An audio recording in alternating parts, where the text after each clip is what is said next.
국민연금은 은퇴자의 노후 생활을 도와주는 선진 시스템인 거 아시죠? 라미란 씨, 그건 각자 개인이 알아서 할 일이지 국가가 관여할 일은 아니야. 선생님은 노인이 되어서 비참하게 죽고 싶지 않다면 국민의 의무인 국민연금에 가입하라는 공단 공무원의 협박에 한국 사람이라고 해서 꼭 한국 국민이 될 필요는 없다는 최혜갑의 이 말은 어쩌면 너무나도 당연한 말이지만 대부분 단 한 번도 생각해 본 적이 없는 말이기도 하다. 오쿠다 히데오의 동명소설을 영화한 남쪽으로 튀어는 그렇게 국가와 국민이라는 절대적인 존재 가치에 대해서 과연 그것이 옳은가라는 발칙한 질문을 던진다. 왜 우리는 국민이어야 하고 그러므로 반드시 국가에 충성하며 지워진 의무를 다해야 하는가? 그런 권리를 주어도 될 만큼 국가는 늘 옳은가? 이 질문에 대해서 역사는 사실 결코 그렇지 않음을 증거한다. 그렇기 때문에 아나키즘, 곧 무정부주의라는 새로운 정치, 철학적 사상이 태동하기도 했다. 러시아의 철학가이자 혁명가였던 블라디미르 레닌은 말한다. 국가가 존재하는 동안에는 자유가 있을 수 없다. 자유가 있으면 국가는 없을 것이다. 이것은 국가라는 존재가 사실은 그 어느 존재보다도 인간을 억압하는 대상이 될 수 있음을 의미한다. 그러므로 아인슈타인 역시 국가가 인간을 위해 만들어졌지 인간이 국가를 위해 만들어진 것이 아니다라는 말로 국가라는 존재가 절대적인 위치를 갖게 되는 것을 경고하였다. 엣지 오브 투모로우를 통해 인연을 맺게 된 더그 라이만 감독과 톰 크루즈가 이번에는 실화를 바탕으로 한 영화 아메리칸 메이드에서 또 한 번 호흡을 맞췄다.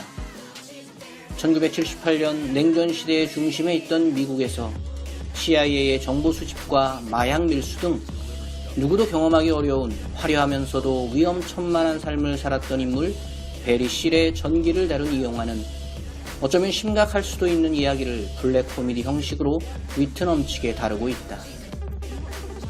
1970년대 1급 비행사였던 베리는 반복되는 일상의 지겨움을 느낀다.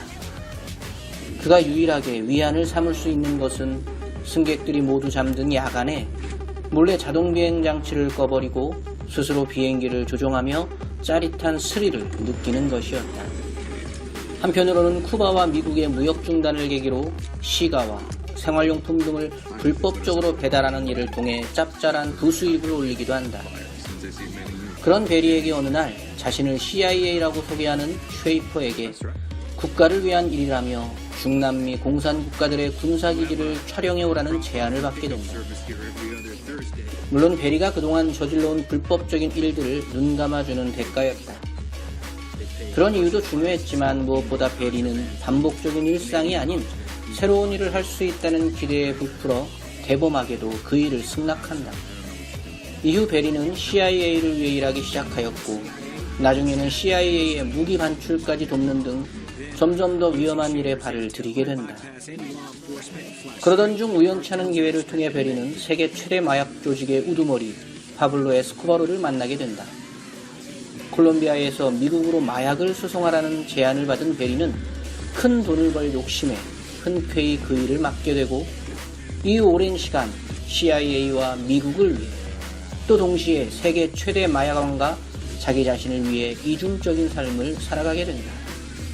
하지만 결국 꼬리가 밟히게 되고 베리는 마약 범죄자로서 미국 법원에 의해 징역 10년형을 선고받게 된다. 이때 미국 정부는 베리를 백악관으로 부른다. 징역형을 면하게 해주는 대신 그동안 베리가 거래해왔던 마약 조직을 일망타진하는 일에 정보원으로 일하라는 제안을 하기 위해서였다. 그동안 이룬 모든 것들을 놓칠 수 없었던 베리는 자신의 존재를 철저하게 비밀로 해줄 것을 약속받은 후 백악관의 지시대로 마약 조직을 무너뜨리기 위한 일에 발을 담그게 된다. 하지만 미국 정부는 베리의 정보가 중요할 뿐 베리 자체를 중요하게 여기지는 않는다. 그래서 결국 마약 조직에게 베리의 신상이 알려지게 되고 그의 배신감에 분노한 마약왕 파블로 에스코바로는 끝내 베리를 청부 살해한다. 이렇게 베리의 죽음으로 영화는 막을 내린다. 아메리칸 메이드라는 영화 제목은 단순하게는 미국을 만든다 또는 미국을 위해 일한다 라는 뜻으로 이해할 수도 있을 것이다. 하지만 영화를 보다 보면 길들여진 미국인으로 해석하는 것이 더 와닿게 된다. 반복적인 일상에 지쳐 작은 일탈을 꿈꾸던 평범했던 미국인 베리는 그러나 미국 정부에 의해서 일탈 이상의 욕망을 꿈꾸는 미국인으로 길들여졌다. 그렇게 길들여진 베리는 동시에 통제 불가능한 괴물로까지 변하게 되었고 그런 그를 미국 정부는 쉽게 버린다. 이것이 당시 미국 정부가 베리라는 국민에게 보여준 태도였다. 아인슈타인의 경고대로 미국 정부가 베리를 위해 존재한 것이 아니라 베리가 미국 정부를 위해 소모되었던 것이다. 이것은 그저 베리라는 한 인물만의 문제가 아니었다. 물론 베리라는 인물은 결코 정의롭지도 선하지도 못한 인물이다.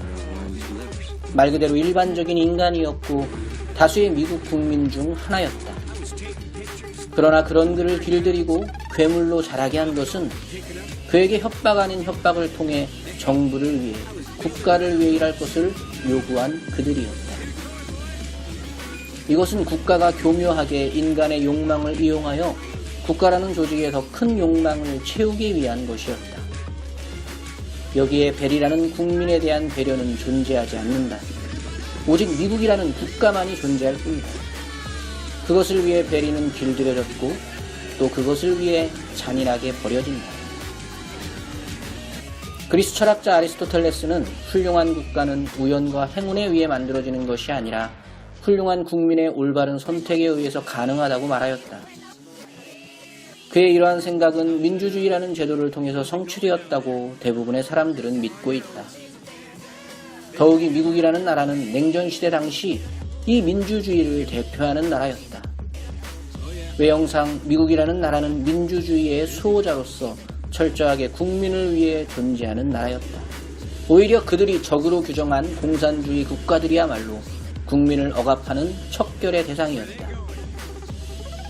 하지만 베리라는 인물을 주인공으로 하는 아메리칸 메이드라는 이 영화에서는 과연 미국이라는 국가가 그러한 칭송을 받을 만한지 질문한다. 이러한 질문은 비단 그때의 미국만이 아닌 오늘 시대의 미국, 아니 오늘 시대의 모든 국가들에게도 가능할 것이다. 특별히 오랜 시간 국가주의에 의해서 참혹한 사륙과 반민주적인 역사를 기록해왔던 대한민국에게도 이 질문이 의미 있게 다가온다. 과연 국가는 늘 옳은가? 국가를 위해 국가의 뜻에 따라 모든 국민은 항상 희생해야 하는가? 그것이 과연 애국심인가? 그런 애국심이란 옳은 것인가? 애국심을 이용해 오히려 국민을 억압하려는 국가적 시도에 대해서 우리는 침묵해야 하는가? 너무나도 많은 질문들이 가능하다. 지난 촛불 정국에 의한 대한민국의 정권 교체는 무엇보다도 그동안 하지 못했던 이 모든 질문들이 다시 가능해질 수 있어야 할 것이다.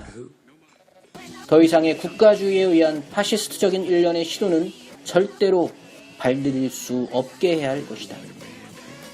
국가는 오직 국민을 위해서 존재할 때에만 의미가 있다.